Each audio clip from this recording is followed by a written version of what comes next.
buhay ng tao'y merong pag-ibig na nakahimlay. At ang tanging dapat mo lang gawin sa akin, sumabay. Halika na't gisingin natin ang tulog mong diwa. Ibaba mo ang armas at sandatang nakakahiwa. Sa pagkakataong ito, hari aking opinyon. Layunin ko'y magkaisa lahat ng reliyon. Bilyon ng tao sa mundo kung ating tutuusin. Bawat tao ay may buhay na pwede ring tubusin ng Diyos. Anong mang oras, handa man o hindi, madadaig mo ba si Kristo sa kanyang pagtitimpi habang pasa ng krus at ipinakong walang laban? Mahal ka ng Diyos, hindi mo lang to nalalaman. Minsan sa ating buhay mayroong suliranin at hindi mo matanto kung sasapat ka ba o kukulangin. Basta't mahalaga mayroong isang pag-ibig, umaasang may gabay na nandyan lang sa ating paligid. Tayo may isang buhay na may pag-ibig, yan ang kailangan ko. Kailangan mo at ng buong mundo.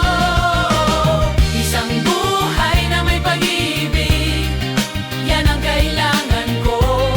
Kailangan mo at ng buong mundo.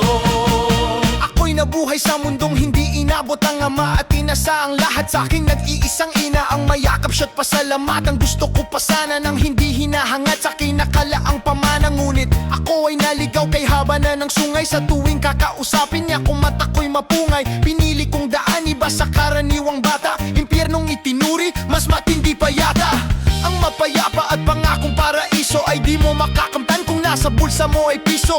Limutin na lang ano man ang maibigan. Kung wala kang pera, walang tapat na kaibigan. Masaklap man na ang inabot ko, katulad ba sa'yo? Istorya ko't maging sa'yo'y hindi naman nagkalayo. Siguro nga pareho lang tayo ng naranasan. Tuloy pa rin ang luha, ilang beses man punasan. Dahil meron sang buhay na may pag-ibig, yan ang kailangan ko.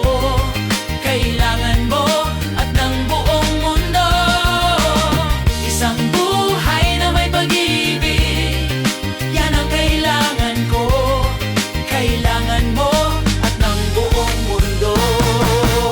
dumalaw sa mga kaibigan para matulungan sila na maibsan ng kalungkutan sa kulungan. Yan ang aking gawain dati kung alam nyo. Sa piling ng mga kasama kong nakabilanggo, sa mga kasama kong nasalaya na may atraso. Lihim na kong mamuhay at binilang na retaso.